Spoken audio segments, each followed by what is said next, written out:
कैसा हो आप लोग?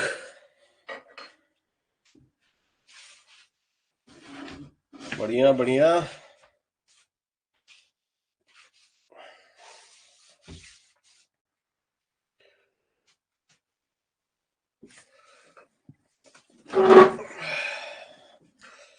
ऑसम। आज तो इधर बारिश हो गई है। Western disturbance.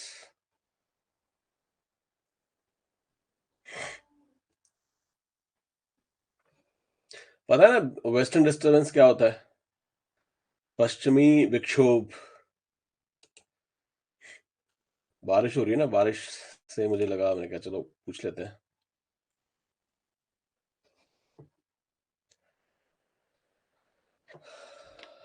मेडिटेरियन सागर है ना, जब तुम्हारा हम पढ़ेंगे फ्रंटल रेन क्या होती है। तो होता क्या है, जो तुम्हारा कोल्ड फ्रंट और थोड़ा सा गर्म फ्रंट है ना, आपस में जब फ्रंट्स टकरा जाते हैं ना, ठीक है, टकराते हैं तो बारिश बारिश हो रही होती है। और वो ट्रैवल करके जो है ना अपना इधर वेस्टर्न साइड से आ जाता है। उसकी वजह से इधर रेन होती है, बारिश होती है। हाँ जी। यस। दिल्ली में भी चल रही है। दिल्ली में क्या, ये पूरा तुम्हारा दिल्ली हो गया, ये उत्तर प्रदेश हो गया। ठीक है, इधर रेन होता है, पंजाब में भी रेन रहती है। ठीक है, बिकॉज ऑफ दिस ओनली। तो कल हमने चट्टान वट्टान शुरू कर दिए थे, है ना? कर दिए थे ना।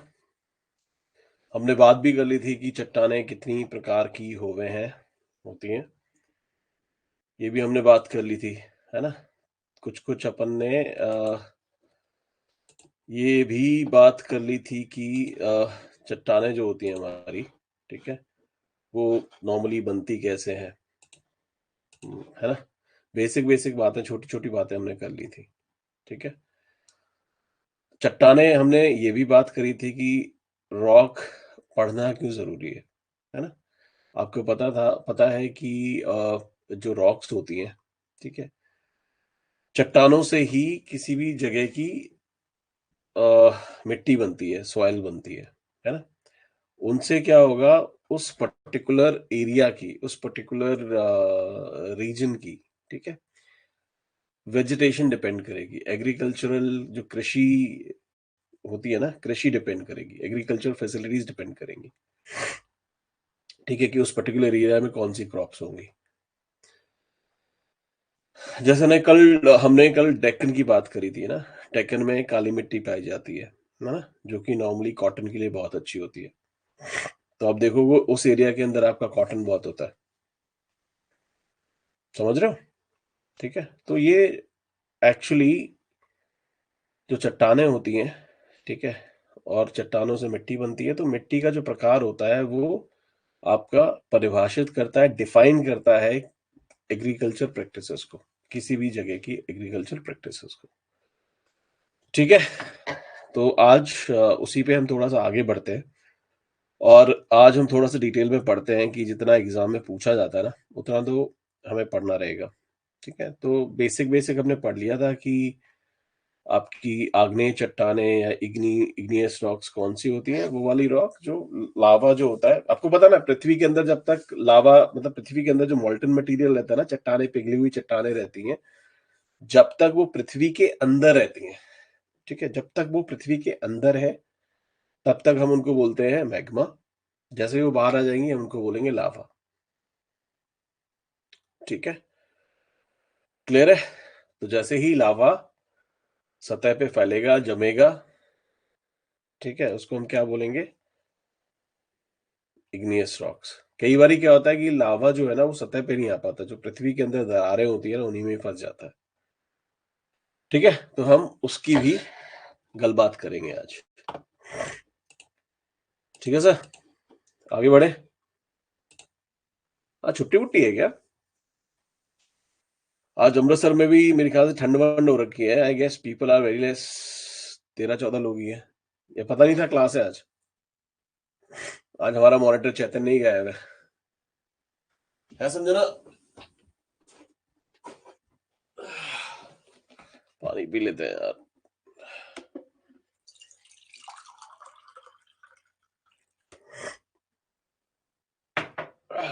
या फिर रिकॉर्डिंग तो मिल ही जाती है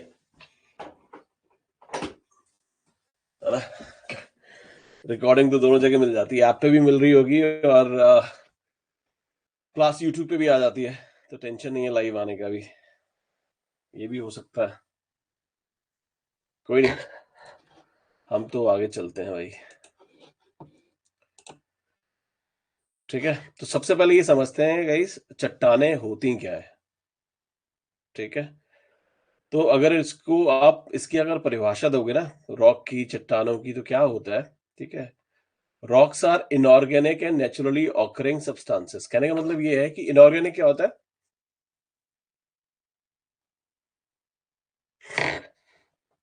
जिसमें कार्बन रहता है, मतलब तुम्हारे जीव जंतु वाला हिसाब किताब रहता है ना, उनका रिमेनिंग रहता है, वो आपके ऑर्गेनिक हो गए, बाकी इनऑर्गेनिक हो गए। तो जो रॉक है ना आपकी, वो क्या है? इनऑर्गेनिक है, अकार्बनिक है। ठीक है, ऑब्वियसली नेचुरली ऑकर करती हैं, कोई बनाता तो नहीं है उनको, है ना? कोई बनाता नहीं है, नेचुरली बनती है, नेचुरली भाई मैग्मा नीचे से निकला, ठंडा हुआ, चट्टान बनी, नेचुरली ऑकरिंग है ना? कुदरती बनी है। ठीक है, कोई हम में से कोई तो नहीं बना रहा ना उसको, राइट? तो रॉक्स क्या है? They are inorganic. Inorganic Hindi में बोलते हैं कार्बनिक। ठीक है, कार्बनिक, कुदरती या फिर नेचुरली ऑकरिंग जो भी सब्सटेंसेस हैं उनको,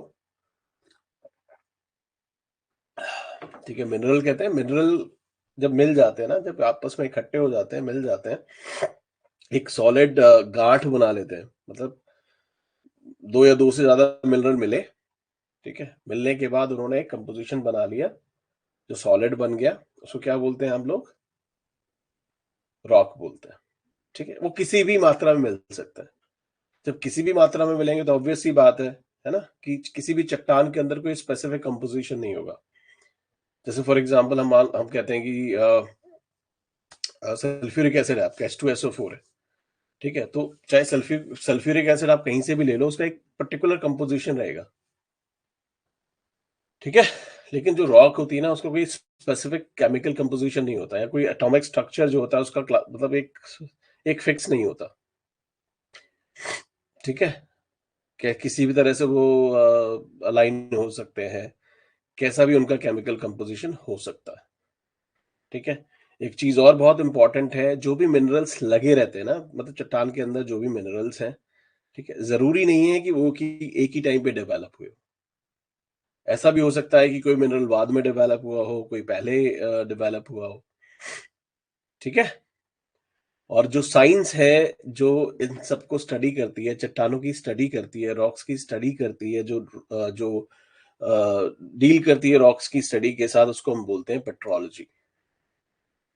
ठीक है, यहाँ तक साथ है हम, कि कुछ ऐसी टर्म्स है ना जो आपको रट लेनी पड़ेंगी। इसे स्लाइड में मैंने लिख दिया है, सो दैट आप इसको कॉपी वॉपी करके मैं आपके साथ शेयर कर दूंगा, ये तो आप इसको लिख सकते हो, चाहे तो स्क्रीनशॉट ले लो।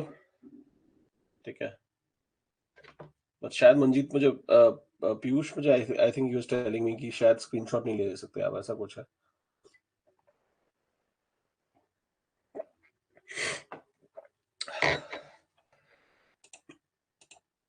स्क्रीनशॉट ले पाते हो कि नहीं ले पाते हो आप लोग?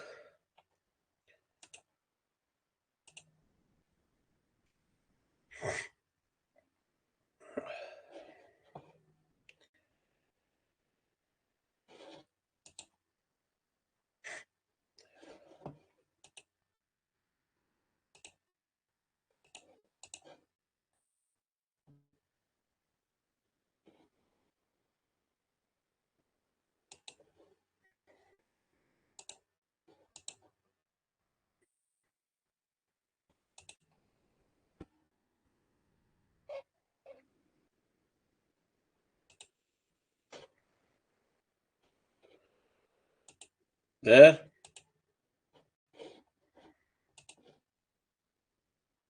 ओके, समझ गया। लैपटॉप से ले पाता हूँ, फोन से नहीं। ठीक है, इसको नोट कर लेना, मैं आपका अब ये पीडीएफ दे दूंगा आप लोगों को, तो उससे नोट कर लेना। ठीक है, सो कल हमने बताया था, कल हमने सीखा था कि जो चट्टानें हैं हमारी बेसिस की किस तरह से वो फॉर्म हो रही हैं, ठीक है? उनको हमने क्या किया था, 3 पार्ट्स में डिवाइड किया था, ठीक है? जिस तरह से वो ओरिजिन होती हैं, उनके ओरिजिन के बेसिस पे हमने उन्हें 3 पार्ट्स में डिवाइड किया था। एक इग्नियस रॉक, जिसको आप बोलते हो आग्नेय चट्टानें, ठीक है? इसको क्या बोलते हो आप?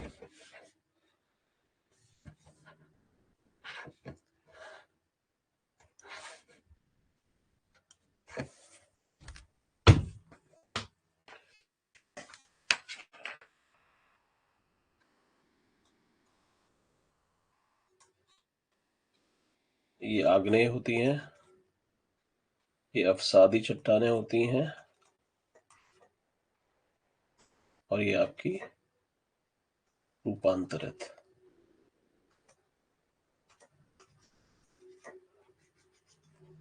रूपांतरित, कायांतरित। एक बार इसकी हिंदी देख लेना गाइस, है ना? ठीक है, तो जिस तरह से आपकी रॉक्स बन रही हैं, उनको हम 3 पार्ट्स में डिवाइड करते हैं। एक तो आपकी इग्नियस रॉक्स, सेडिमेंट्री रॉक और मेटामॉर्फिक रॉक्स, ठीक है? अब एक एक करके हम इनको पढ़ते हैं, व्हाट एग्जैक्टली वी मीन। तो सबसे पहले चलते हैं इग्नियस रॉक के पास और पढ़ते हैं ये क्या है। अब मैग्मा जब होता है ना, आपको मैंने अभी बताया था, क्या बताया कि जो मैग्मा जब तक पृथ्वी के अंदर रहता है, ये मैग्मा तब तक मैग्मा रहता है। जब ये पृथ्वी से बाहर आ जाता है तो ये लावा बन जाता है, ठीक है? सो जब लावा जो है या मैग्मा जब बाहर आ रहा है ना, ठीक है, सरफेस ऑफ द अर्थ के बाहर आता है, और बाहर आने के बाद क्या होता है, वो जम जाता है, सॉलिडिफाई हो जाता है, ठीक है? सॉलिडिफाई हो जाता है। जो सॉलिडिफाई होने के बाद जो चट्टान बनती है, उसको हम क्या कहते हैं, इग्नियस रॉक, ठीक है? इसको कभी कभी हम मॉल्टन रॉक्स भी कहते हैं। मॉल्टन रॉक्स क्यों कहते हैं? क्योंकि ये क्या है, मैग्मा था, लावा था, उससे उसके सॉलिडिफाई होने से बनी है, इसलिए हम उसे पिघली हुई चट्टान भी कहते हैं, ठीक है? यहां तक समझ आए? और जो इग्नियस रॉक्स हमारी होती है ना, ठीक है, उनको हम प्राइमरी रॉक भी कहते हैं। प्राइमरी रॉक क्यों कहते हैं? क्यों, होता क्या है, जो बाकी और रॉक्स है ना, बाकी जैसे आपकी सेडिमेंट्री रॉक है, ठीक है, आपकी जो मेटामॉर्फिक रॉक है, ये दो जो चट्टानें बनी है ना, बाकी दो, मेटामॉर्फिक, सेडिमेंट्री, ये बनती हैं आपकी इग्नियस रॉक से।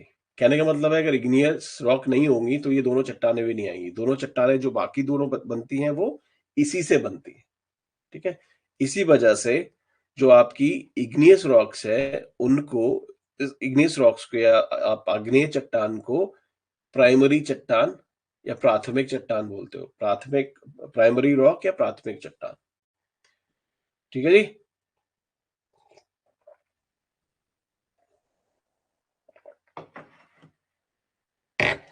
क्लियर है?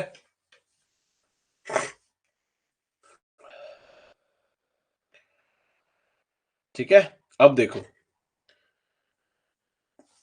आप लोगों ने बचपन में कोई था जिसने केमिस्ट्री पढ़ी हो, या फिर लैब ऐप में कभी विजिट किया हो, दर्शन वर्शन देने गए हो लैब में, केमिस्ट्री लैब में?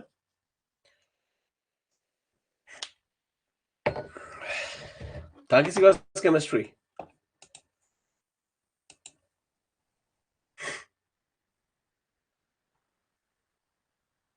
अच्छा, हाँ जी। सो आपने अगर कभी गए हो, ठीक है, तो आपने क्या देखा हो, क्रिस्टलाइजेशन होता है, क्रिस्टल, ठीक है? अब क्या होता है कि आपने अगर लैब में देखा हो, ठीक है, तो हम लोगों को बोला जाता था, क्रिस्टलाइजेशन की एक पूरी एक्सरसाइज होती थी, एक पूरा प्रैक्टिकल होता था कि क्रिस्टल किस तरह से बनते हैं, ठीक है? तो हम लोगों को क्या बोला जाता था कि ये जो भी सॉल्ट है ना, क्रिस्टल जिससे आप बना रहे हो, इसको आप साइड में रख दो, इसको धीरे धीरे ठंडा होने दो। अगर आप इसे धीरे धीरे ठंडा होने दोगे तो इसके क्रिस्टल बनेंगे, ठीक है? आप इसे एकदम से ठंडा होने करने की कोशिश करोगे तो क्रिस्टल्स नहीं बनेंगे, ठीक है? अब देखो, ये हमारी जो चट्टाने हैं ना, इग्नियस रॉक्स, आग्नेय चट्टाने, अब ये देखो,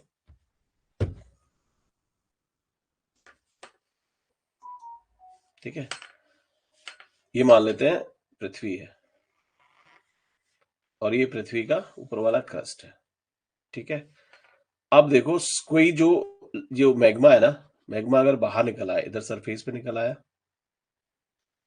ठीक है, तो ऑब्वियस है यहाँ पे टेम्परेचर क्या होगा। अगर मैं दो जगह की बात करूं, क्रस्ट की बात करूं, इसको मैं मान लेता हूँ T1 और इसको मान लेता हूँ T2। तो मुझे एक बात बताओ गाइस,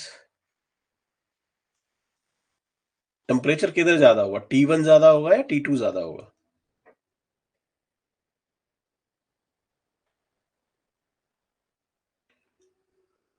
टेम्परेचर कहाँ ज्यादा होगा, सरफेस पे ज्यादा होगा या फिर क्रस्ट पे ज्यादा होगा?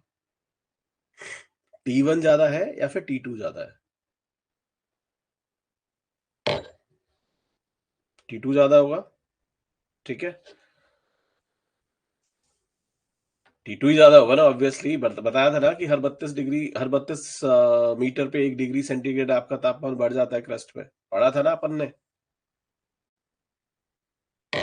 ठीक है, सो ऑब्वियस है, क्या ऑब्वियस है, आपका T2 तो ज्यादा है भाई साहब, T2 तो ज्यादा है T1 से। ये तो हमने समझ लिया, ठीक है। अब क्या है, आपने पढ़ा होगा एक और एक लॉ है, Newton's law of cooling.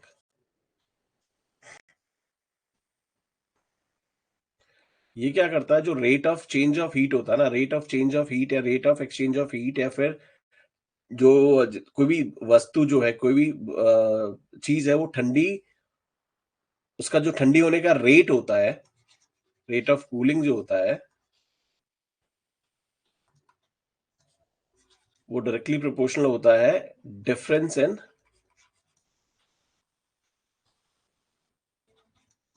Temperature पे।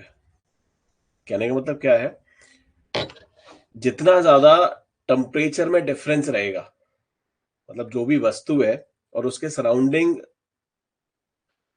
जो टेम्परेचर रहेगा, सराउंडिंग एनवायरमेंट है, उसका जो टेम्परेचर है और उस वस्तु का टेम्परेचर है, उन दोनों के बीच में जितना ज्यादा डिफरेंस रहेगा, उतनी जल्दी वो पर्टिकुलर वस्तु मतलब ठंडी होगी।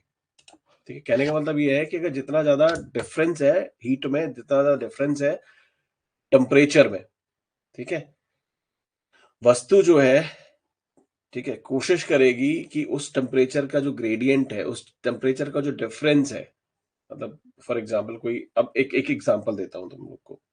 दो दोस्त है, ठीक है, लेट्स सपोज मंजीत और पीयूष ही है। ठीक है, मंजीत और पीयूष दोनों के दोनों मतलब फ्री थे, ठीक है, बारिश बारिश हो रही है आज, तो उन्होंने डिसाइड किया कि आज एक काम करते हैं, आज करोल बाग में किधर चलते हैं, मतलब चाय वाय पी के आते हैं। ठीक है, अब बाहर गए, है ना, बाहर जाने के बाद क्या हुआ, भाई लोगों ने बैठे चाय ऑर्डर कर दी, है ना, बोला गरम गरम चाय देना भाई साहब, ठीक है, अच्छी सी चाय। अब चाय ऑर्डर कर दी, चाय जब आ गई, ठीक है, तो हुआ क्या, जो पीयूष है ना, पीयूष ने क्या किया, थोड़ा सा दूध और मांगा उनसे, भाई एक काम करो सर जी, दूध और थोड़ा सा हल्का सा दे दो आप मुझे। तो पीयूष ने क्या किया, उस पर्टिकुलर चाय के अंदर ना दूध मिला दिया, थोड़ा सा दूध मिला दिया, ठीक है। और जो हमारे मंजीत थे, मंजीत ने दूध में मतलब कुछ नहीं मिलाया, मंजीत की चाय ऐसे ही रखी रही, ठीक है। अब मुझे आप सोच के बताओ कि दोनों में से चाय, देखो ऑब्वियस है, चाय तो ठंडी होगी, है ना। कई बारी क्या होता है कि बेड टी मिलती है ना सुबह सुबह, मन नहीं करता बाहर निकलने का कंबल से, रजाई से, है ना, हाथ बढ़ा के आप अलार्म बंद कर देते हो, अचानक से कोई बेड टी दे दे, तो बेड टी मतलब कब कोल्ड ड्रिंक बन जाती है समझ ही नहीं आता। मतलब आपको लगेगा कि आपने सिर्फ एक पलक झपकाई है और वो बेड टी जो थी वो कोल्ड ड्रिंक बन गई है। समझ आ रहा है? ठीक है, तो इन केसेस पे, इस केस पे, एक तो जो पीयूष ने दूध डाल दिया है चाय के अंदर, और एक मंजीत ने जो दूध नहीं डाला है चाय के अंदर, या फिर चाय ऐसे ही छोड़ दी है। इन दोनों केसों में, इन दोनों केसेस के अंदर, ठीक है, चाय किसकी पहले ठंडी हो जाएगी? सोच के बताओ मुझे।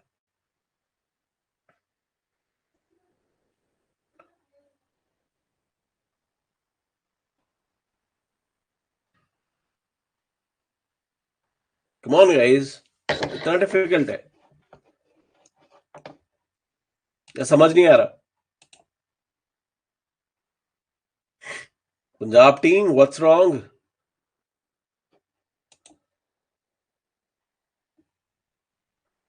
मंजीत की चाय ठंडी हो जाएगी। Okay, and Kartik, why?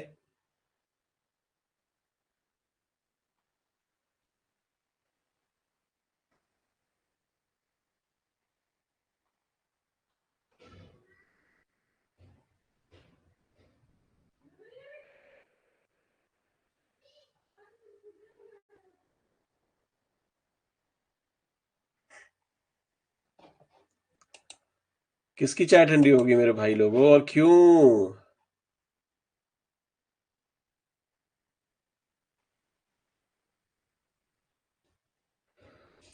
यार देखो, दिमाग जो है ना आपका, क्या सोच रहा है, क्या आज तक सोचता आया है, ठीक है, उसको थोड़ा सा आप साइड में रखो।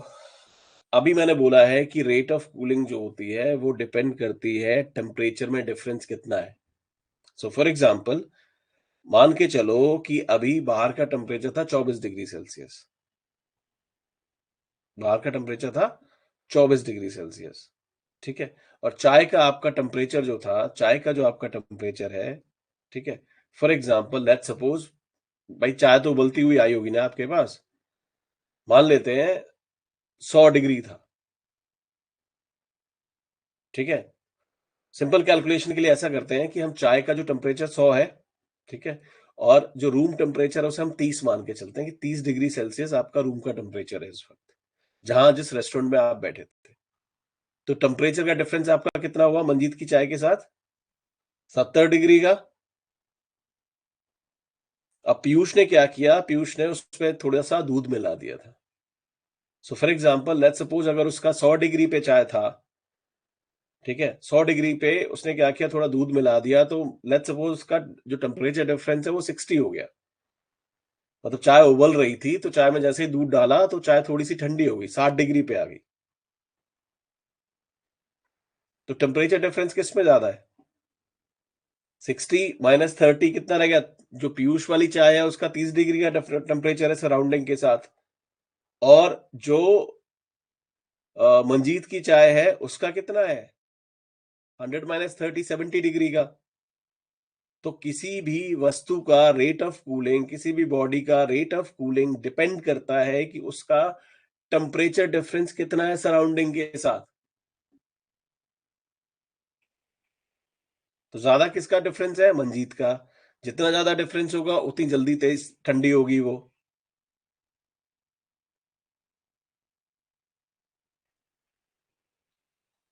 ठीक है। पीयूष की चाय का डिफरेंस कम है, उतनी देर में ठंडी होगी वो। Is it clear?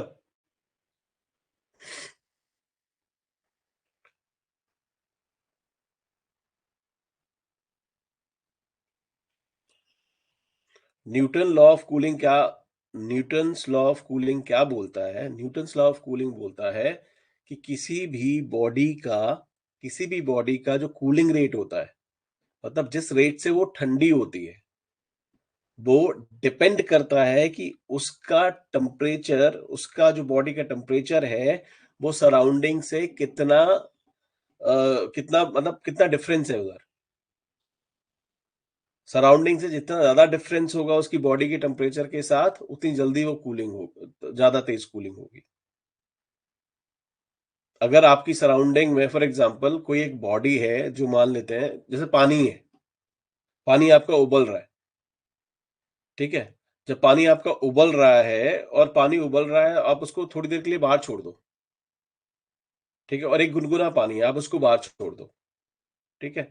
आप सेम टाइम पे अगर बाहर जाओगे ना, थोड़ी मतलब एक आध घंटे के बाद जाओगे, ठीक है, तो होना क्या चाहिए था आइडली? जो आपका गर्म पानी था ना, ठीक है, गर्म पानी था तो गर्म पानी की हीट कम निकलनी चाहिए थी, मतलब टाइम के हिसाब से।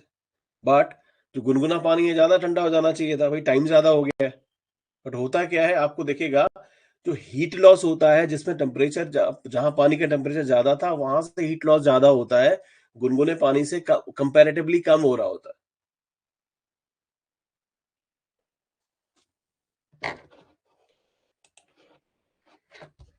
मान लेते हैं दो बॉडी है,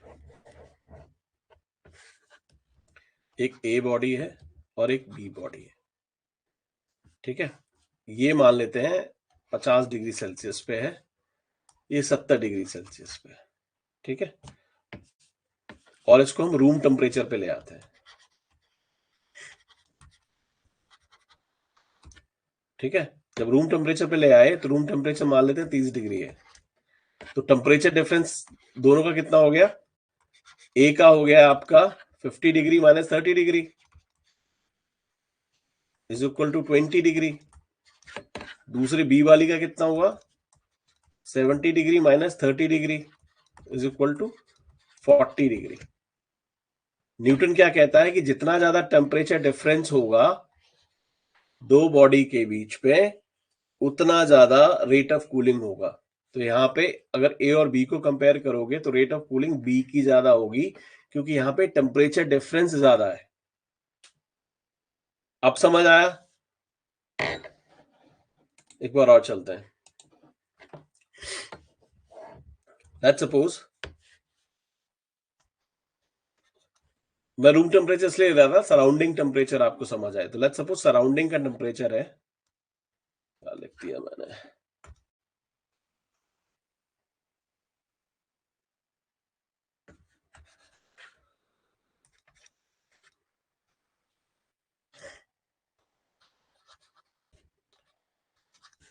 लेट्स सपोज सराउंडिंग का टेम्परेचर है 60 डिग्री। कहीं एक कोई एक जगह है, मतलब हो सकता है भी बॉक्स बॉक्स हो, कुछ भी हो, XYZ, उस सराउंडिंग का टेम्परेचर है 60 डिग्री सेल्सियस, ठीक है।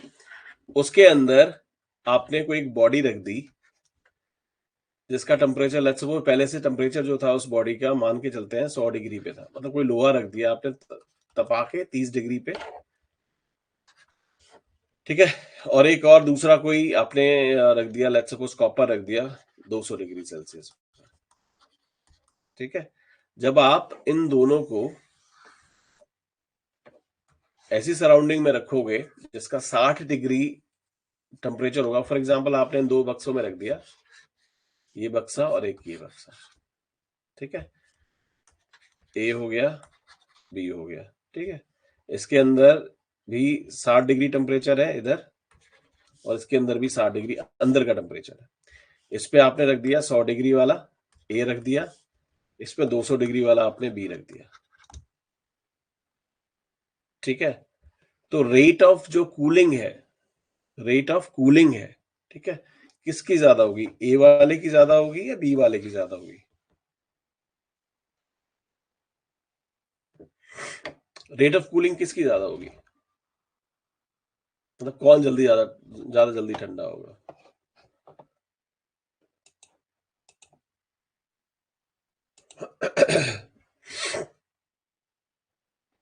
कौन सा ज्यादा ठंडा होगा? ए जल्दी ठंडा होगा, मतलब रेट ऑफ कूलिंग ए की ज्यादा होगी या फिर बी की ज्यादा होगी?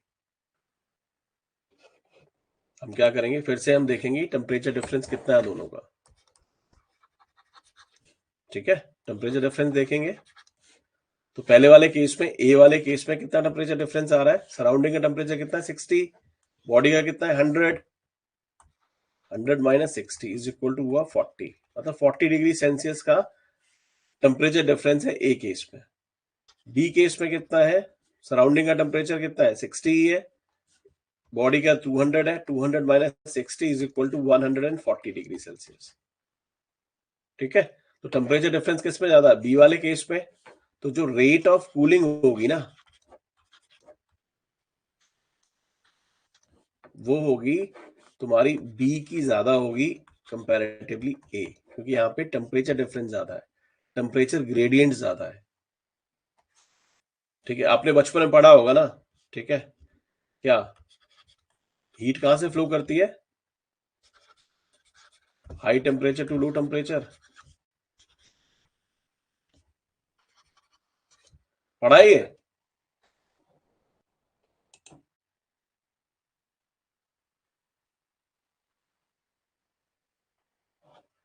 बनेगा इसका क्वेश्चन, इसका क्वेश्चन ही बन रहा है, तभी तो मैं तुमको समझाने की कोशिश कर रहा हूँ।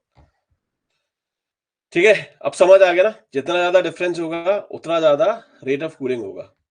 ठीक है, अब आते हैं हम अपने क्वेश्चन पे जो हम समझने की कोशिश कर रहे थे।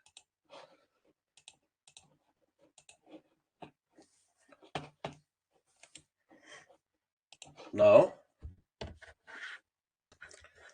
ये हमारी अर्थ की क्रस्ट है, ये सरफेस टेम्परेचर है, और ये आपका कहीं पे T2 टेम्परेचर है, क्रस्ट में कहीं पे भी हो सकता है।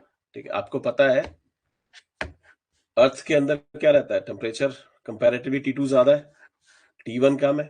ठीक है, अब लावा जब बाहर आ रहा है, मैग्मा जब बाहर आएगा, मैग्मा का तो टेम्परेचर ऑलमोस्ट सेम ही होगा ना। मान लेते हैं मैग्मा T है, भाई अंदर से बाहर आ रहा है तो बहुत ज्यादा डिफरेंस नहीं है ना, उसका टेम्परेचर तो ऑलमोस्ट सेम ही है ना, चाहे क्रस्ट में हुआ चाहे वो बाहर हुआ, सेम हुआ ना। लावा जब धरती से क्रस्ट से बाहर आ रहा है, ठीक है, लावा क्या है, जब एस्ट्रोस्फेयर से बाहर निकला उसका एक टेम्परेचर रहेगा। ठीक है, अब लावा चाहे आपका मैग्मा जब क्रस्ट के अंदर था तब मान लेते उसका T टेम्परेचर था,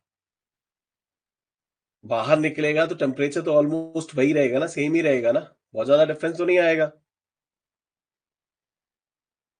ठीक है, अब लावा, अब अगर लावा, यहाँ बहुत सारी दरारें भी कई बार डेवलप हो जाती हैं, मैं इंट्रूसिव लैंडफॉर्म जब होंगे तब मैं बताऊंगा। ठीक है, ये पृथ्वी के अंदर ना ऐसी दरारें भी हो जाती हैं, कई बार दरारें हो जाती हैं, मतलब अलग अलग तरीके से बताऊंगा कैसे कैसे हो जाती हैं, बट दरारें हो जाती हैं। लेट्स सपोज ये जो लावा था, ठीक है, जो पृथ्वी के बाहर आया वो तो चलो यहाँ फैल जाएगा, जो दूसरा लावा मान लेते हैं यहाँ कहीं फंस गया।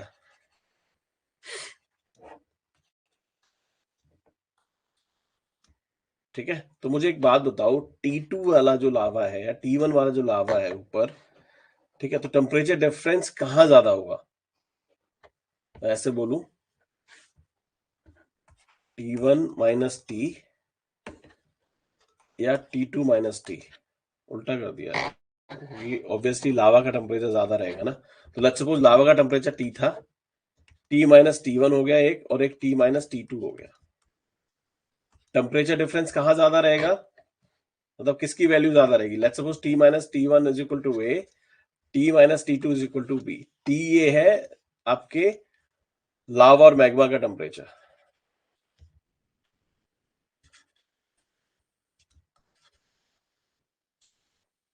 ठीक है, लावा क्या होता है, जब बॉडी से बाहर आ गया, अर्थ के बाहर आ गया तो लावा हो गया, जब तक वो अर्थ के अंदर रहता है तब तक तो उसको मैग्मा बोलते हैं हम लोग। ठीक है, तो टेम्परेचर कौन सा ज्यादा होगा, ए ज्यादा है या फिर बी ज्यादा होगा।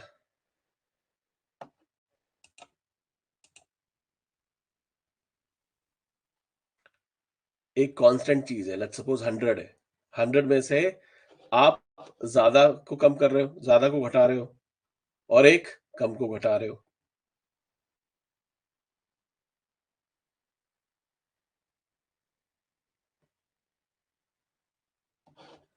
समझ आ रहा है इधर।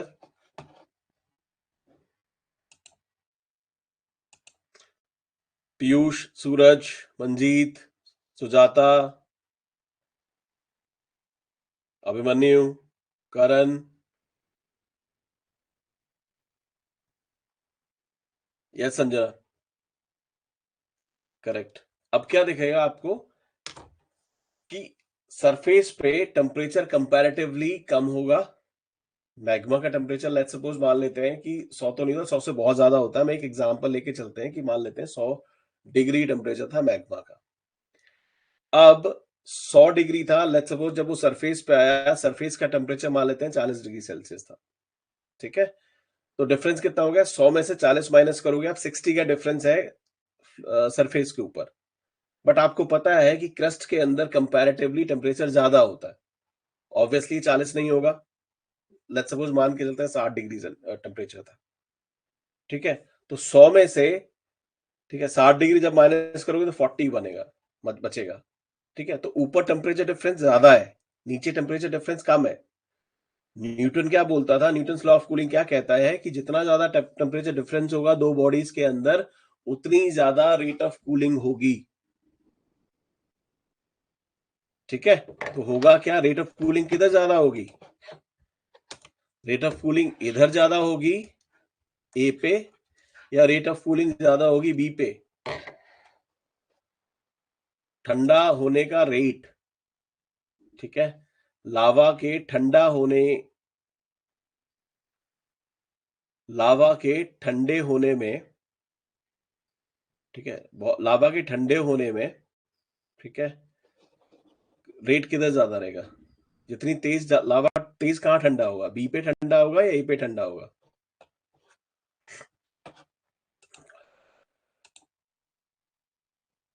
करेक्ट, ऑब्वियस है, ए पे ज्यादा ठंडा होगा तेज से।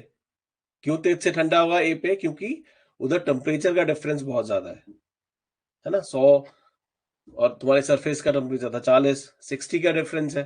आप जब नीचे आओगे तो वहां पे कितना, 60 अगर हमने मान लिया क्रस्ट का टेम्परेचर, तो 100 माइनस 60 40, राइट, तो वहां पे टेम्परेचर डिफरेंस क्या है, कम है। अभी मैंने क्या बताया था कि क्रिस्टल बनने के लिए क्या होना चाहिए, स्लोली, आप अगर कोई चीज कूल डाउन होती है ना क्रिस्टल्स के लिए,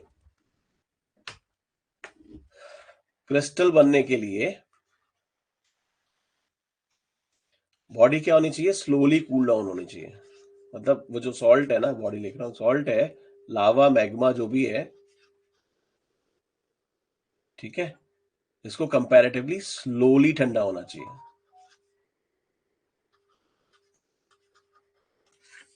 समझ रहे हो, तो जब स्लोली कौन सा ठंडा होगा, ऑब्वियसली बी वाला। तो क्रिस्टल्स आपको बड़े बड़े किधर दिखेंगे, बी पे। ठीक है, क्योंकि मैं इसको आपको रटवाना नहीं चाहता था, एक छोटी सी स्टेटमेंट थी, मैं जानबूझ के नहीं चाहता था मैं आपको रटवाऊं। ठीक है, बट नॉर्मली क्रिस्टल्स जो है आपको दिखेंगे इस पे, ठीक है, और बड़े क्रिस्टल्स आपको नीचे दिखेंगे। ठीक है, बॉडी के मतलब क्रस्ट के अंदर दिखेंगे। अब आता है they do not occur in strata, means in layers. अब देखो बॉडी में क्या हो रहा है, लावा निकला, एक ऐसा सिंगल यूनिटी है, बाहर आ रहा है बेचारा।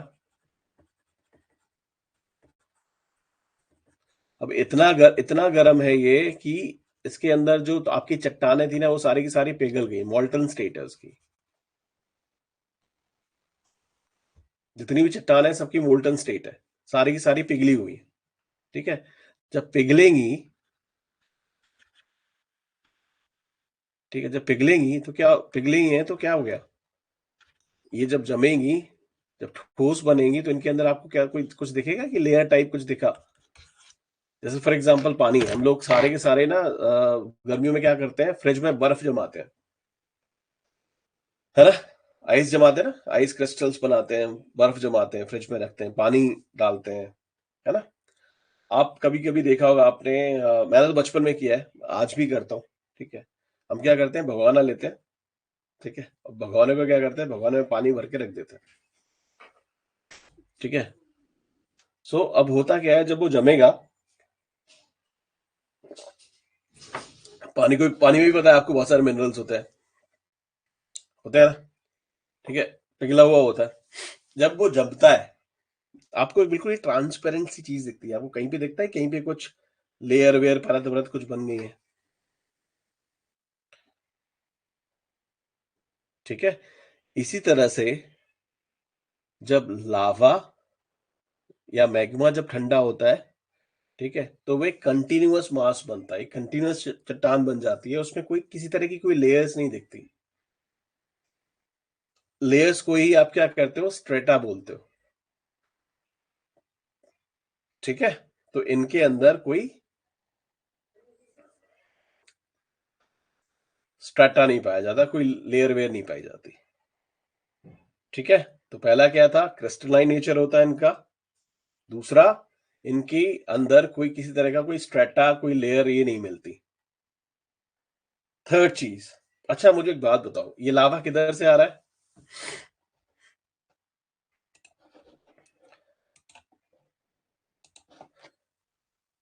लावा जो है वो आ कहां से रहा है?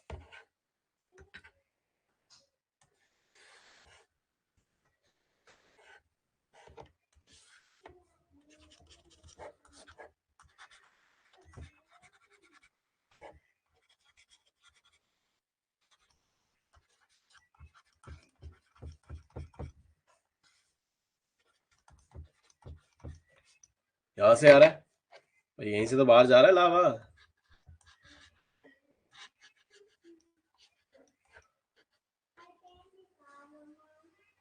ठीक है, यहीं से बाहर जा रहा है। सो एक बात मुझे मुझे बताओ गाइस, फॉसिल्स क्या होते हैं, जीवाश्म क्या होते हैं?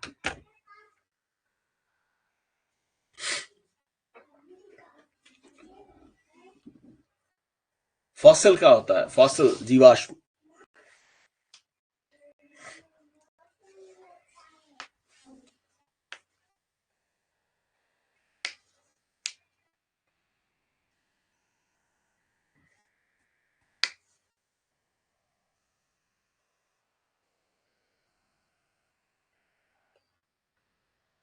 Correct, dead remaining.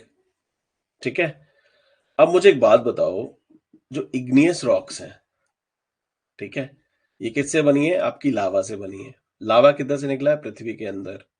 ठीक है, पृथ्वी के अंदर, पृथ्वी के अंदर किसी तरह की लाइफ है क्या? किसी तरह की कोई लाइफ है क्या? कोई पेड़ पौधे, है ना, मतलब कोई, ना तो कोई जीवन है, ना कोई किसी तरह का पेड़ पौधे हैं, कुछ नहीं है ना नीचे, है ना? एस्थेनोस्फेयर से लावा निकल के आया, उधर क्या है? कुछ भी नहीं है उधर। या लाइफ है? एस्थेनोस्फेयर में रॉकेट चल रहे हैं, ज़ूम। जो एस्थेनोस्फेयर है आपका दुर्बलता मंडल है, ठीक है, क्या वहां पे, या आपकी मेंटल, जो अपर मेंटल में है ना एस्थेनोस्फेयर, या फिर आपकी क्रस्ट के अंदर, ठीक है, कहीं पे आपको लाइफ दिखती है? नहीं है लाइफ। जब लाइफ नहीं है तो जब लावा बाहर आ रहा, जो मैग्मा बाहर आ रहा है, ऑब्वियसली उसके अंदर क्या होगा? किसी तरह का कोई भी लाइफ का साइन नहीं होगा। ठीक है, अब इसी लावा से बन रही है आपकी इग्नियस रॉक्स। ठीक है, तो क्या इग्नियस रॉक्स के अंदर किसी तरह का कोई फॉसिल मिलेगा?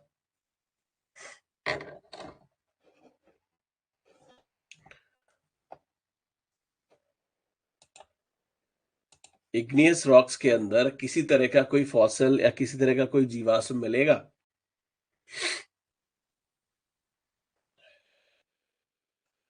मिलेगा?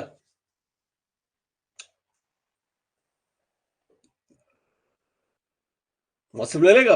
ओ भाई साहब, फॉसिल क्या होता है? अभी तुमने खुद ही बोला कि डेड, डिकेइंग मैटर। डेड क्या होगा? जब कभी वो लाइव होगा। ठीक है, अब जब आपको एस्थेनोस्फेयर से लेकर के क्रस्ट तक, ऊपर तक मैग्मा जो आ रहा है, कहीं पे उसको लाइफ मिली ही नहीं, कहीं पे कुछ लाइफ है ही नहीं, ठीक है, तो वहां पे कैसे आ जाएगा आपका फॉसिल?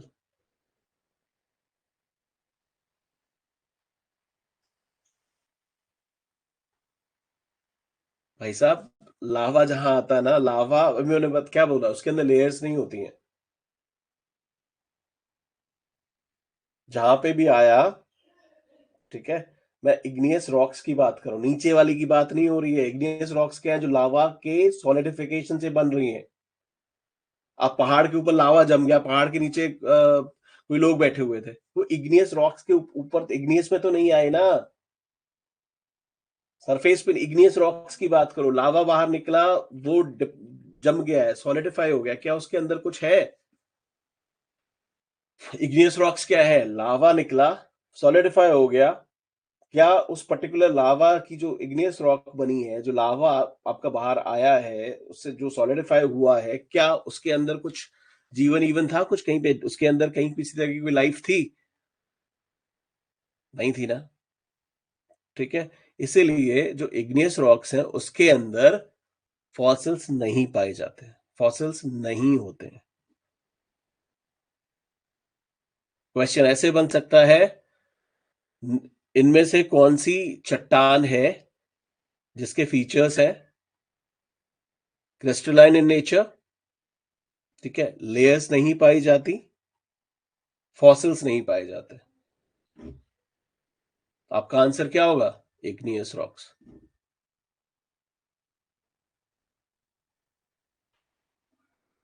क्लियर है? Is it clear?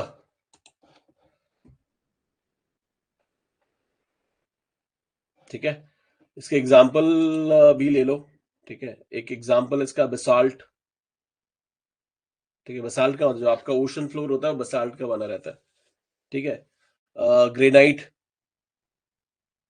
ये एग्जाम्पल्स हैं कुछ आपके इग्नियस रॉक्स के। यहां तक समझ आ गया? तो हमने पढ़ लिया प्राइमरी रॉक क्यों है, ठीक है, उसके बाद क्रिस्टलाइन होता है, बता दिया, लेयर्स में होती हैं, इनके बीच में फॉसिल्स नहीं होते। ठीक है,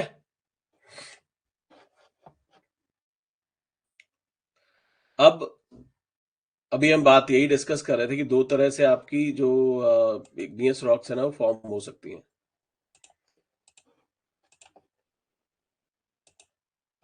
ठीक है, पहला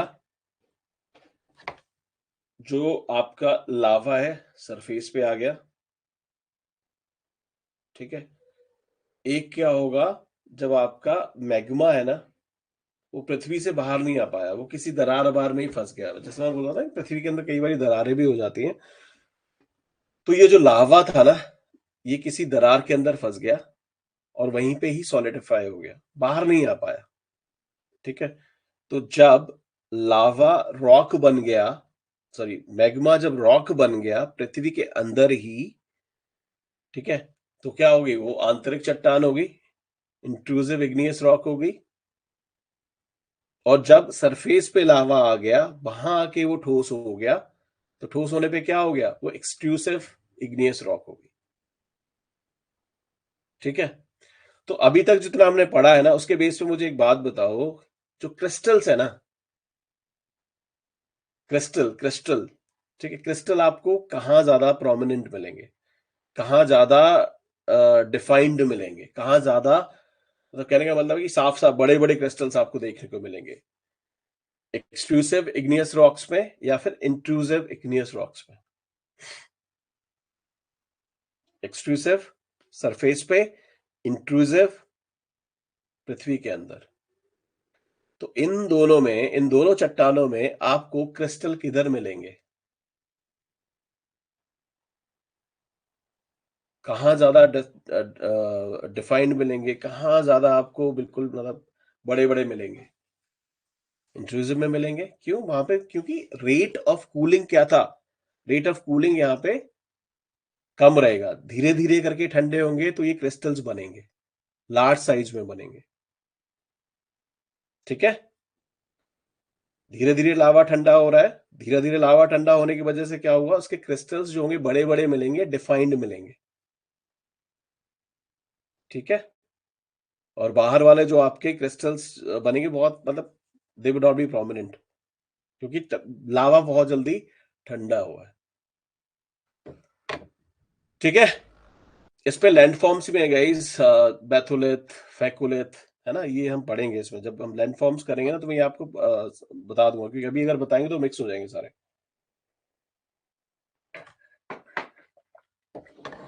ठीक है,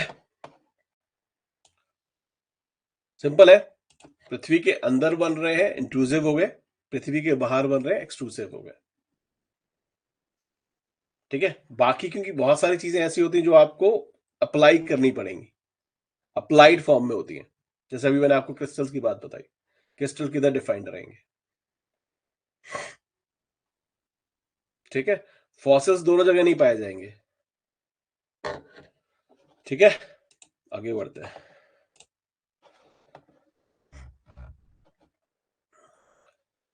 ये वही लिखा है मैंने। ठीक है, डेप्थ के हिसाब से अब क्या है, जो आपकी इंट्रूसिव इग्नियस रॉक्स है ना, ठीक है, जो इंट्रूसिव इग्नियस रॉक है वो तो कई बार क्या होगा कि लावा जो है ना थोड़ी ही हाइट पे ही, मतलब नीचे हाइट नहीं, थोड़ी डेप्थ पे ही जाके वो जमना शुरू हो गया, मतलब बहुत ज्यादा नीचे नहीं गया, तो उसको आप ऑब्वियसली क्या बोलोगे, शैलो डेप्थ। ठीक है। और जो शैलो डेप्थ होती है उसको हाइपा अबीसल आप रॉक्स बोलते हो, मतलब बहुत ज्यादा डेप्थ में नहीं है, ऊपर ही है। जो आपकी डीप सीटेड होती है जिनको आप प्लूटोनिक रॉक्स बोलते हो, मतलब बहुत नीचे जाके लावा बेचारा फंस के रह गया, ऊपर आ ही नहीं पाया, ठीक है, उसको आप बोलते हो प्लूटोनिक। ठीक है। और जो आपकी एक्सक्लूसिव इग्नियस रॉक्स हैं, क्योंकि जब बाहर आ जाएगा तो आप इसको बोलोगे ना वॉल्केनो है ना, तो उसको आप वॉल्केनिक रॉक्स भी बोलते हो। एग्जाम्पल आपका वही है, बसाल्ट हो गया, गैब्रो हो गया। क्लियर है यहां तक? मतलब बहुत ज्यादा डेप्थ में नहीं है, ठीक है, पृथ्वी के अंदर ही है, बस डेप्थ ज्यादा नहीं है, उसको आप क्या बोलोगे, शैलो डेप्थ। बहुत ज्यादा डीप है नीचे, ठीक है, बहुत ज्यादा डीप है, लिथोस्फीयर में बस 70 75 80 किलोमीटर पे पहुंच गई है, या फिर 50 किलोमीटर पे है, 30 किलोमीटर पे है, राइट, तो वो आपके डीप सीटेड हो गए।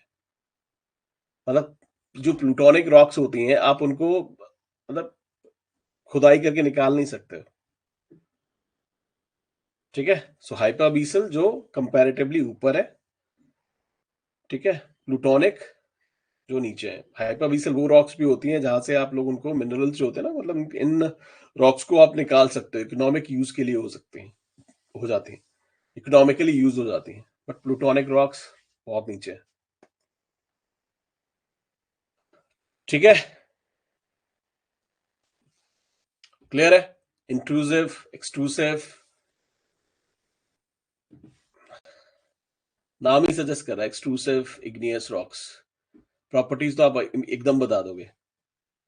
जब लावा बाहर, मैग्मा बाहर आ जाएगा तो लावा होगा, मतलब क्या होगा, बाहर तभी आएगा ना, ब्लास्ट होगा, वॉल्केनो निकलेगा। तो ऐसी चट्टानों का वॉल्केनो वो भी बोल सकते हो, वॉल्केनिक रॉक्स भी बोलोगे ना, वॉल्केनिक, वॉल्केनो आ गया भाई, ज्वालामुखी वाला, राइट से जाता। पंजाब में पूछा था, हाँ यही तो, that that is what I was telling you guys. Punjab में जो क्वेश्चन पूछा गया था वो बेसिकली यही तो था कि अ, किस पर्टिकुलर मतलब किस पर्टिकुलर रॉक के अंदर आपके फॉसिल्स नहीं मिलेंगे। ठीक है, फॉसिल्स नहीं मिलेंगे। हाँ, तो इग्नियस रॉक ही था। अब वो जानबूझ के नन ऑफ द अब डालते हैं ना, ठीक है, ताकि आपको लगेगा अच्छा अच्छा, ये वाला तो हो सकता है ना। तो उसने जो ऑप्शंस डाले थे ना वो यही तो थे आपके, प्लूटोनिक, कि निम्न में से किसमें से आपके फॉसिल्स मिलने के आसार नहीं है, मिलने के आसार नहीं है, राइट। ऑप्शन पे आपका क्या था, प्लूटोनिक डाला था उन्होंने, है ना। प्लूटोनिक था आपका, सेडिमेंट्री था आपका, मेटामॉर्फिक भी था। नहीं, सेडिमेंट्री था, प्लूटोनिक था, और फिर ए एन बी दोनों था, और फिर उसका नन था ना। हाँ हाँ, याद है मेरे को।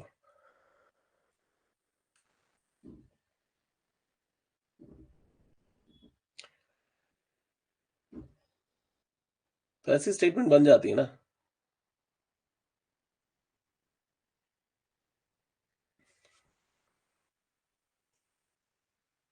संडे को डालूंगा, यूपीएससी में पूछा है क्वेश्चन, यूपीएससी में भी क्वेश्चन पूछा है।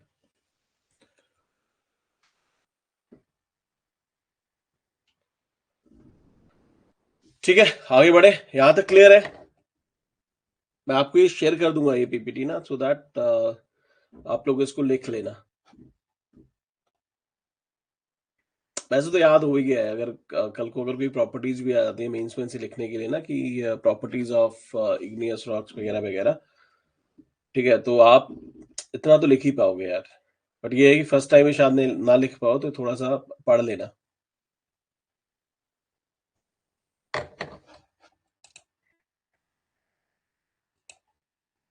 ठीक है, आगे बढ़ते हैं।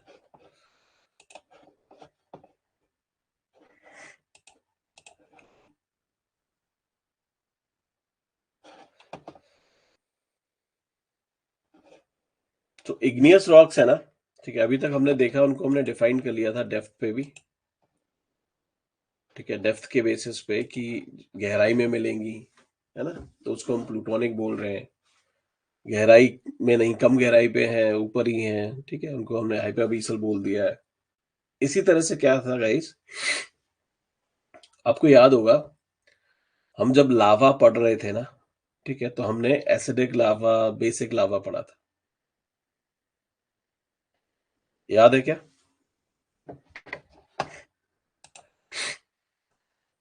मैंने इनफैक्ट आपको बताया था कि ये थोड़ा सा लिख लेना, क्योंकि हम कई बारी ना इसको यूज करने वाले हैं, एसिडिक लावा, बेसिक लावा। मैंने आपको ये ऐसे समझाया था, इफ यू रिमेम्बर, कि जो आपका एसिडिक होगा, एसिडिक सॉरी,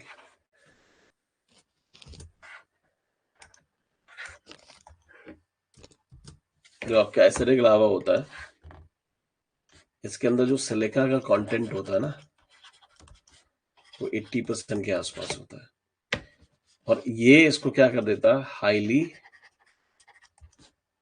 विस्कस बना देता है, ठीक है। अगर हाईली विस्कस रहेगा, हाईली विस्कस रहेगा तो क्या होगा, ये फ्लो कम कर पाएगा। सिलिका का कंटेंट ज्यादा है, तो ये रॉक, ये लावा कौन सा हो जाएगा, एसिडिक लावा, ठीक है। सिलिका अगर हाई है, सिलिका कितना हाई है, 80% या 80% के ऊपर है, ठीक है, नॉर्मली हम उनको क्या कहते हैं, एसिडिक लावा बोलते हैं। जब वो सॉलिडिफाई हो जाता है तो क्या बनाता है, एसिडिक इग्नियस रॉक्स, ठीक है। अब जब एसिडस इग्नियस रॉक्स हैं तो होगा क्या, सिलिका क्या होता है, सिलिका नॉर्मली डार्क कलर्ड होता है, ठीक है। जब डार्क कलर है, सिलिका ज्यादा है, सिलिका का कलर क्या होता है, डार्क कलर होता है, ठीक है। सिलिका जब डार्क कलर्ड है, अब किसी स्टोन के अंदर, किसी रॉक के अंदर ज्यादा है, तो ऑब्वियस है कि उस पर्टिकुलर रॉक का जो कलर होगा वो भी डार्क कलर हो जाएगा,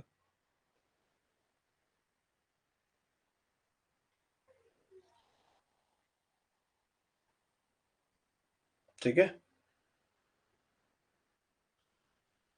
ठीक है।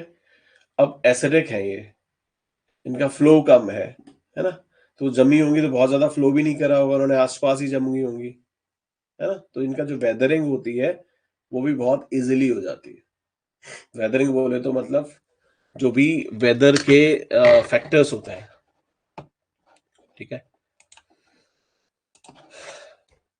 कोई भी स्टोन है, मतलब रॉक है कोई भी, हम वेदरिंग, हम एक अभी पढ़ेंगे वैसे वेदरिंग क्या होती है, लेकिन हम थोड़ा सा इस पे थोड़ा सा बात कर लेते हैं, डिस्कस कर लेते हैं, वेदरिंग क्या होगी।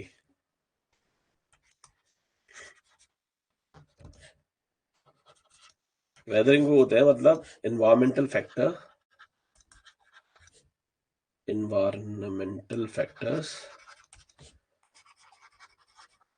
जो रॉक को तोड़ते तोड़ते रहेंगे, जैसे आपका सनलाइट,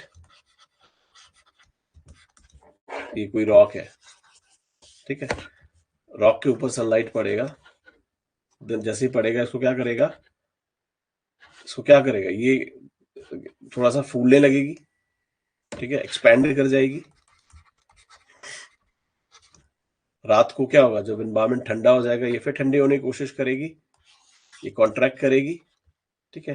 तो दिन में क्या कर रही है, एक्सपेंड कर रही है, रात को फिर से क्या कर रही है, कॉन्ट्रैक्ट कर रही है। तो आपने देखा ना, बचपन में हम क्या करते थे, तार को ऐसे ऐसे करके तोड़ते थे, ठीक है, उसको मोड़ते थे फिर सीधा करते थे, मोड़ते थे फिर सीधा करते थे, मोड़ते थे फिर सीधा करते थे, ठीक है। तो जो वेदरिंग होती है ना, ठीक है, वेदरिंग भी होती है, वो कोई ओवरनाइट फिनोमिना नहीं होता, मतलब कोई एक रॉक पड़ी हुई है, जो चट्टान पड़ी हुई है, ठीक है, उस चट्टान के ऊपर लगातार सनलाइट पड़ी, आज सनलाइट पड़ी, ठीक है, अगले दिन उधर रात को क्या हुआ, टेम्परेचर कम हो गया, फिर हीट आई, फिर कम, फिर ऐसे करके क्या हुआ, टू एंड फ्रो होता रहा, ठीक है। कभी वो एक्सपेंड हो रही है, कभी वो कॉन्ट्रैक्ट हो रही है, फिर एक्सपेंड हो रही है, फिर कॉन्ट्रैक्ट हो रही है। ऑब्वियसली आप नेकेड आइज से नहीं देख पाओगे, मतलब नेकेड आइज बोले तो मतलब वो इतना स्लो प्रोसेस होगा, इतना स्लो प्रोसेस होगा कि आप उसको ऑब्जर्व नहीं कर पाओगे, आप ऑब्जर्व नहीं कर पाओगे, ठीक है। बट जब आप एकदम से मतलब कभी देखोगे, काफी सालों बाद देखोगे या फिर जाओगे उधर, तो आपको समझ आएगा कि हाँ जी यार, ये पत्थर तो सही था बट अभी पता नहीं क्या हो गया इसको। समझ रहे हो? सनलाइट ने इसको तोड़ा, है ना, ढीला कर दिया, एक्सपेंड हो रहा था बेचारा, कंप्रेस हो रहा था, स्ट्रेस हुआ इस पे, ठीक है। फिर क्या होगा, सनलाइट के साथ साथ अब कभी क्या होगा, बारिश बारिश होगी। तो अब ऑलरेडी ये जो स्टोन है, ऑलरेडी बेचारी इतनी कमजोर हो गई है, यहाँ पे ऑलरेडी ये बहुत कमजोर है, ये ऑलरेडी बहुत कमजोर है। तो क्या होगा, ये टूट जाएगा, और टूट जाएगा और रेन इसको बहा ले जाएगी अपने साथ, ठीक है, कहीं और जाके इकट्ठे हो जाएंगे। समझ रहे हो? तो ये जो वेदरिंग होती है, इस प्रोसेस में जो आपकी इग्नियस रॉक्स है ना, जो बेस एसिडिक है, बहुत जल्दी, बहुत जल्दी उनमें वेदरिंग हो जाती है, ठीक है। वेदरिंग बहुत ज्यादा हो जाती है, बहुत जल्दी हो जाती है एसिडिक रॉक्स में कंपेयरिंग बेसिक वालों की, क्योंकि ये एक ही जगह जगह पे ना बड़ा मोटा सा बढ़ जाएगा ना, क्योंकि इनका फ्लो कम होता है। बट बेसिक लावा क्या हुआ, फैलता है, ठीक है। देखा ना एरोडायनेमिक, अभी आपको तुम लोग अगर कार में अगर इंटरेस्ट रहेगा ना कार्स में, ठीक है, कार में क्या करते हैं लोग, तो कंपनीज क्या करती हैं, पहले आपने देखा होगा ना कुछ इस तरह की कारें आती थी, मतलब इस तरह की कार होती थी। अब क्या होगा, नॉर्मली आपने देखा होगा एरोडायनेमिक कार्स बनती हैं, इस तरह की शेप है इनकी।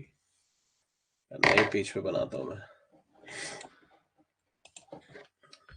एरोडायनेमिक क्या होता है, मतलब कुछ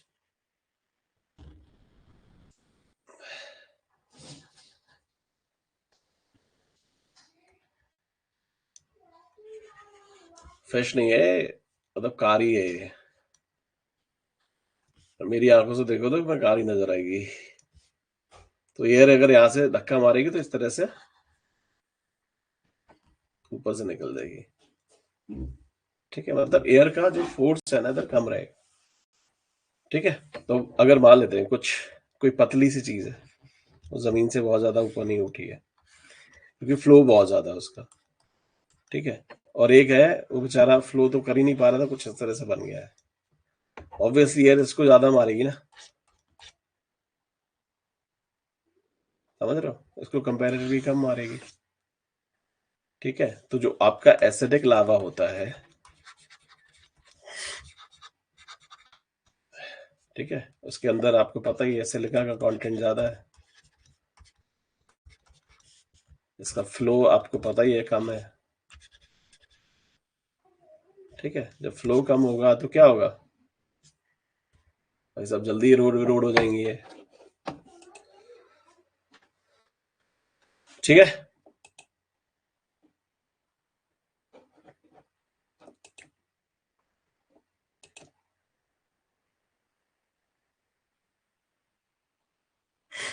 ठीक है, तो एसिडिक रॉक क्या होगी, एग्जाम्पल है आपका ग्रेनाइट, मैंने अभी थोड़ी देर पहले बताया था, ठीक है। और इग्नियस रॉक्स जो बेसिक वाली होती है, उसमें मैंने बताया था 40 से, जो बेसिक लावा होता है 40 से 60% के आसपास आपका सिलिका रहता है, कहने मतलब 60 से नीचे रहता है, मतलब वो आपकी बेसिक है, 60 60 या 65 70% से स्टार्ट हो जाता है आपका एसिडिक का, ठीक है। तो जो बेसिक रहेगा आपको मैंने बताया, फ्लो ज्यादा रहेगा, फ्लो अगर ज्यादा है तो क्या होगा, मतलब फैलेंगी ना वो, सरफेस के अंदर अगर फ्लो ज्यादा है तो क्या होगा, ऐसे लंप थोड़ी बनाएंगी, वो एकदम से फ्लो करेगी, ठीक है। तो अच्छा एक बात बताओ, कल हम डेक्कन लावा पढ़ रहे थे, मतलब डेक्कन पढ़ रहे थे, ठीक है। तो मुझे बताओ, यूनियन हॉटस्पॉट है ना,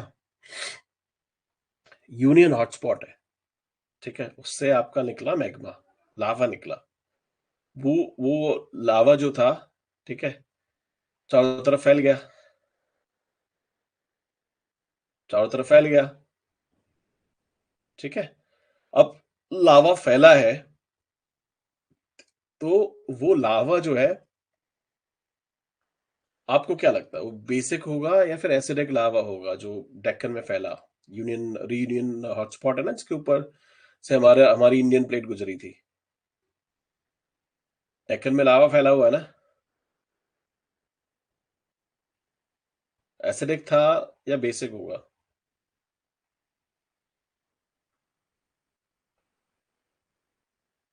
आपको पता है बेसिक का फ्लो ज्यादा होता है, एसिडिक का फ्लो कम होता है।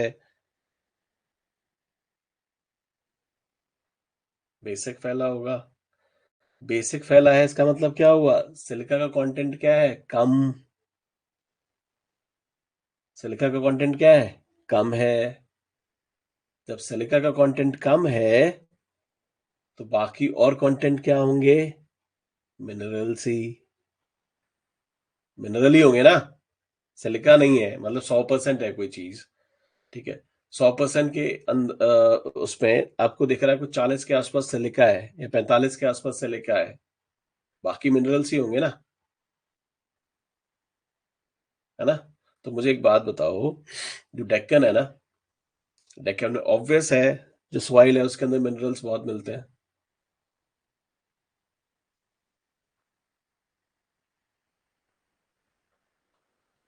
ठीक है जी।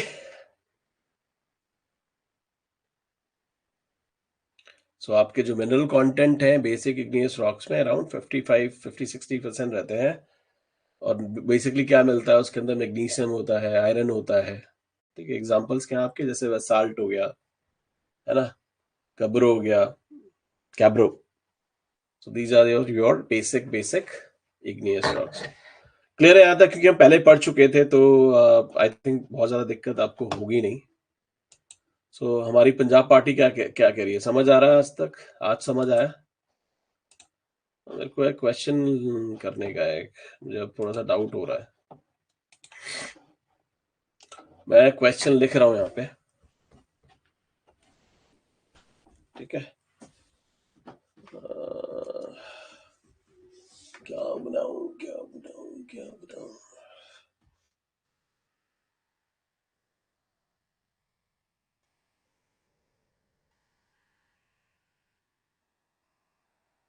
आइडेंटिफाई, इंडी के लिख दिया।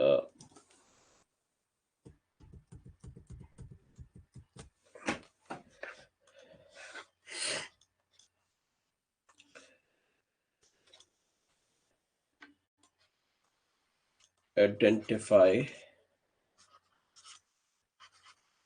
The lava type if its properties are: number one,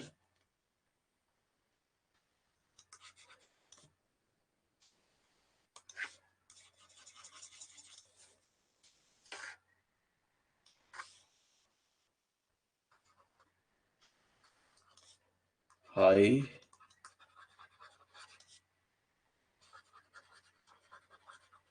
mineral content,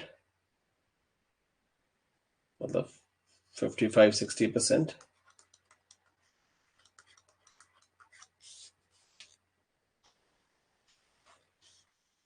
high mineral content, flow is high,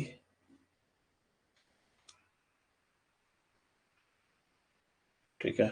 आपके ऑप्शंस है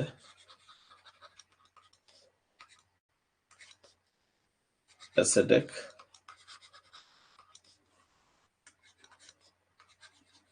आपका बेसिक, थर्ड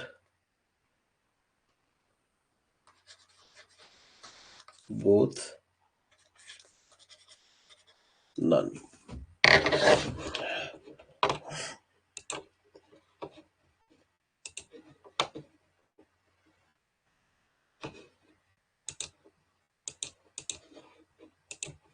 30 सेकंड का है। पोल आ रही होगी आपके पास। 8 सेकंड इट सेज।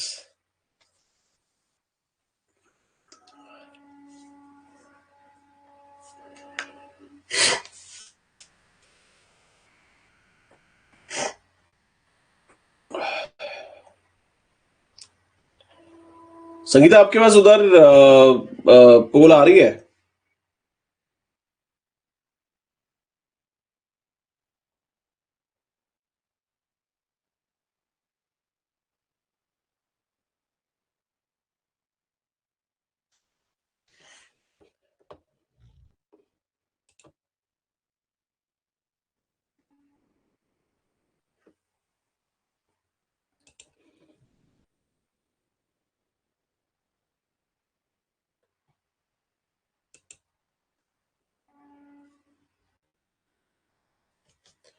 ठीक है, so the correct answer is basic.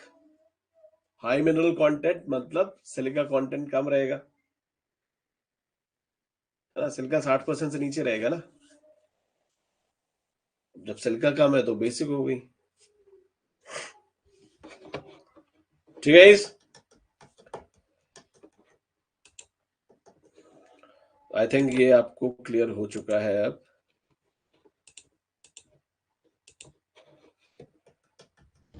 Economic importance देख लेते हैं इग्नियस रॉक्स की। ठीक है, अच्छा एक बात मुझे बताओ, बहुत छोटा बात, छोटा छोटा बात, छोटा छोटा सा। ठीक है, ऑब्वियसली आपको स्क्रीन पे क्या दिख ही रहा होगा कि फाउंड इन अबंडेंस। अबंडेंस मतलब बहुत क्वांटिटी में मिलती है। ऑब्वियसली बहुत क्वांटिटी में इसलिए मिलेंगी ना क्योंकि लावा जो है, मैग्मा जो है, मैग्मा से बन रही है ना? और ये जो आपकी रॉक्स हैं, ये प्राइमरी रॉक्स। मेरी आवाज कम तो नहीं आ रही है? सो ये जो आपकी रॉक्स हैं, ये क्या है? प्राइमरी रॉक है, राइट? तो आपको क्या देखा, ये बहुत ज्यादा बहुतायत में मिलती हैं आपको। ठीक है, क्योंकि प्राइमरी रॉक क्या बनी? इग्नियस रॉक ही बनेगी। ठीक है, तो ये नॉर्मली बहुतायत में मिलती हैं। ठीक है, और अब ये ज्यादा मिलती हैं तो इनसे ना बहुत सारे मिनरल्स एक्सट्रैक्ट होते हैं, बहुत सारे मिनरल्स। ठीक है, जैसे जो मैंने कुछ लिखे हैं कि कुछ मिनरल्स हैं जहाँ पे नॉर्मली क्रोमियम है ना, वो एक्सट्रैक्ट होता है इन इग्नियस रॉक से। ठीक है, जैसे क्रोमियम डाइऑक्साइड, ये भी एक मिनरल है, पायरोक्सिन बोलते हैं इसको। ठीक है, क्रोमियम स्पाइनल, ये भी एक मिनरल है। मैग्नीशियम, मैग्नीशियम एलिमेंटाइट, ये भी एक आपका मिनरल है। पायरोप गार्नेट्स, ये भी आपका एक मिनरल है। ठीक है, तो ये बहुत अबंडेंस में मिलती हैं रॉक्स। तो यहाँ से हम क्या करते हैं, हम बहुत सारे मिनरल्स को एक्सट्रैक्ट करते हैं। ठीक है, तो ये इस तरह से इतना डीपली नहीं आता कि कौन कौन से मिनरल्स मिलते हैं, बट ये है कि यहाँ मतलब बहुत इकोनॉमिकल होती हैं ये रॉक्स। ये इस तरह से क्वेश्चन घुमा के पूछते हैं। ठीक है, अभी जो आया था, आई थिंक शायद यूपी पीसीएस में क्वेश्चन था इकोनॉमिक को लेके, मोस्ट इम्पोर्टेंट इकोनॉमिक फीचर्स। ठीक है,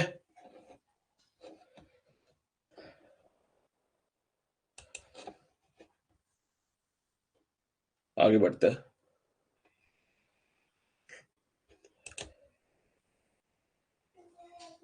थोड़ी सी करेक्टरिस्टिक्स देख लेते हैं गाइस।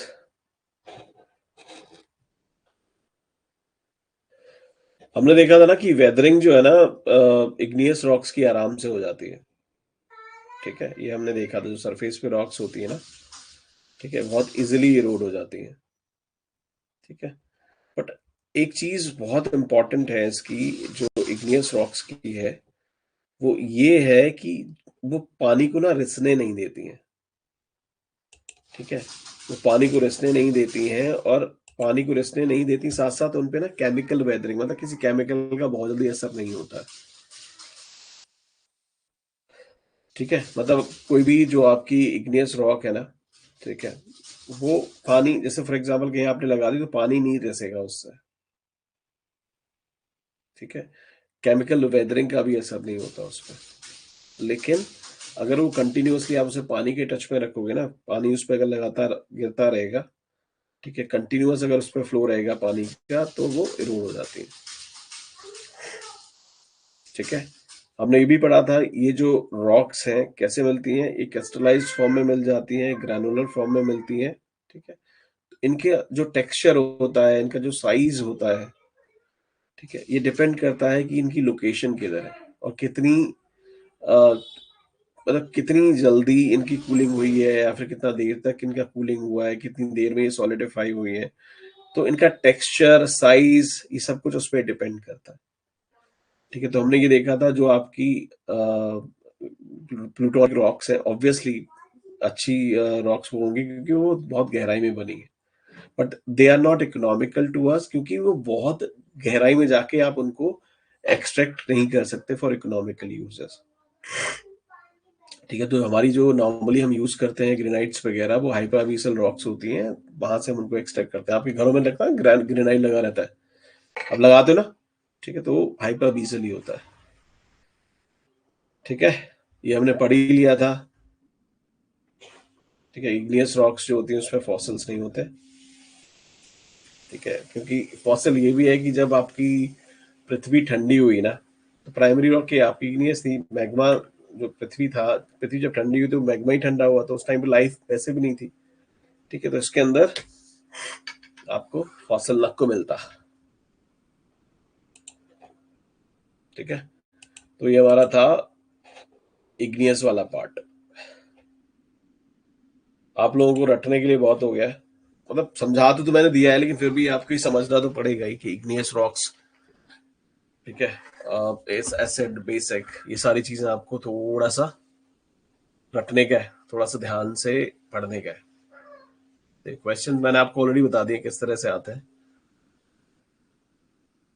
ठीक है, तो सेडिमेंट्री रॉक्स हम अब इसको कल करते हैं। ठीक है, क्योंकि नहीं तो ये पूरा का पूरा ना मिक्स हो जाएगा, ये हलवा बना लोगे तुम लोग।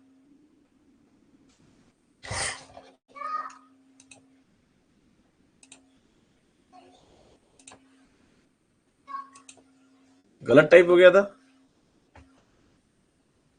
कोई बात नहीं। यहाँ गलत टाइप हो गया वो चलेगा, गोला गलत मत भर देना। पता लगे 10वां क्वेश्चन था, उसका आंसर बी था, आपने 11वें का बी कर दिया। अब आप इतने फ्लो में थे कि जब 11वें का बी कर दिया ना, तो फिर आपके नीचे तक वो सारे के सारे ऑप्शंस तो थे, ऑटोमेटिकली सीक्वेंस कुछ और था, भरते कुछ और चले गए।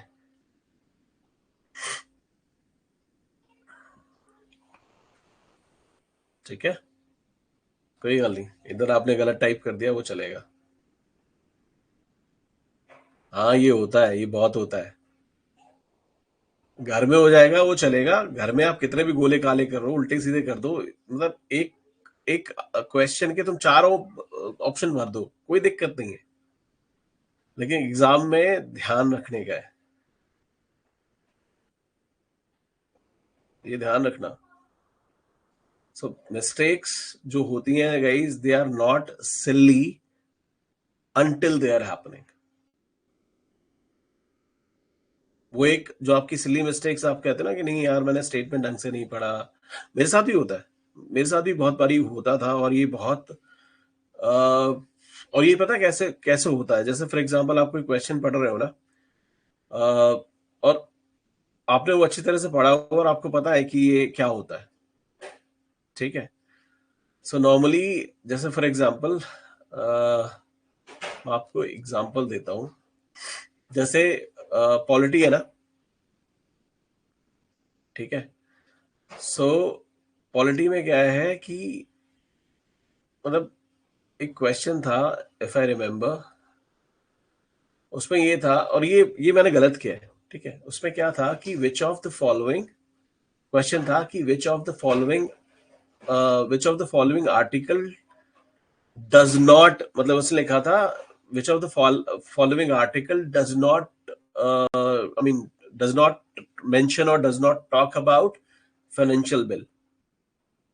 ठीक है, हाँ, मतलब डज नॉट उसने लगाया हुआ था, which of the article does not या did not, I mean do not cover financial well, ऐसे कुछ क्वेश्चन था। एग्जैक्टली स्टेटमेंट नहीं पता, बट इतना पता था कि वो नेगेटिव स्टेटमेंट है, जो मैंने बहुत बाद में आके पढ़ी।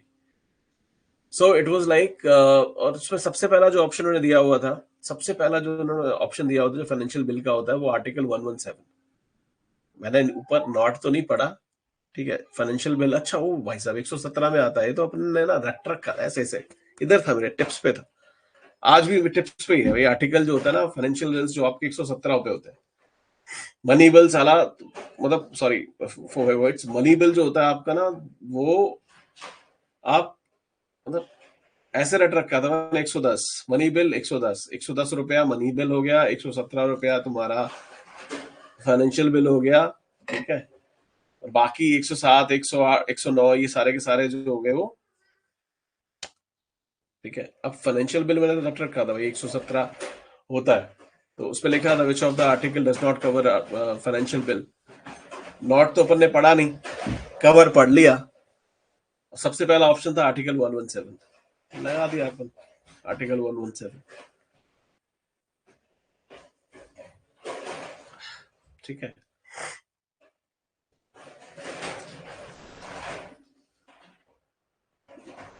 होता है, गलती हो जाती है,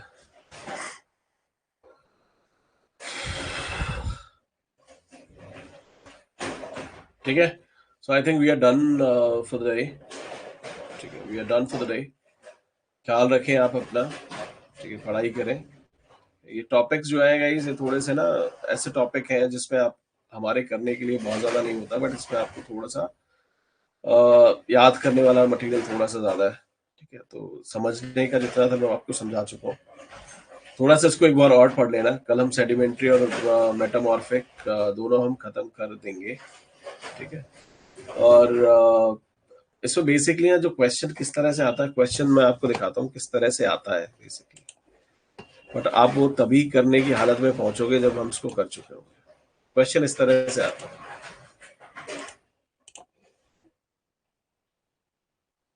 ठीक है। जैसे ये आपकी इग्नियस रॉक है, ग्रेनाइट हमने पढ़ी हुई है, पढ़ी है ना, इग्नियस रॉक ग्रेनाइट। जब इस पे प्रेशर पड़ता है तो एक और रॉक में कन्वर्ट हो जाती है नीस। कल हम बात कर रहे थे ना, प्रेशर वैशर पड़ता है ना, आप अलग ही चेंज हो जाते हैं, फॉर्म हम चेंज हो जाती है, आपकी पर्सनालिटी चेंज हो जाती है। ऐसा ही कुछ इधर होता है, ग्रेनाइट है, अलग तरह की चट्टान थी, हाई प्रेशर इस पे पड़ा है और ये नीस पे कन्वर्ट हो गई, ठीक है। तो ये इस तरह के क्वेश्चन आते हैं कि भाई कोयला है आपका, ठीक, कोयला कोल, कोल पे हीट लगती है, ठीक है। जब हीट लगती है तो कन्वर्ट हो जाता है आपका एंथ्रासाइट पे और ग्रेफाइट पे, ठीक है। चूना पत्थर है ना, चूना पत्थर है, चूना पत्थर पे हीट लगती है, मार्बल में कन्वर्ट हो जाता है। अब ये देखो, दोनों की शक्लें देखो, इधर चूना पत्थर है, ठीक है, वो देखना किस तरह का मार्बल होता है, ठीक है, समझ आया। तो मतलब दोनों में कितना डिफरेंस है। लाइमस्टोन इज व्हाट, उसकी शक्ल देख लो और मार्बल की शक्ल देख लो, ठीक है, मैच ही नहीं करता, समझ आया, ठीक है। तो इस तरह का क्वेश्चन पूछा जाता है, तो ये तभी आप कर पाओगे जब आप, ये तभी कर पाओगे जब आप ये थोड़ा कवर कर चुके होंगे, ठीक है।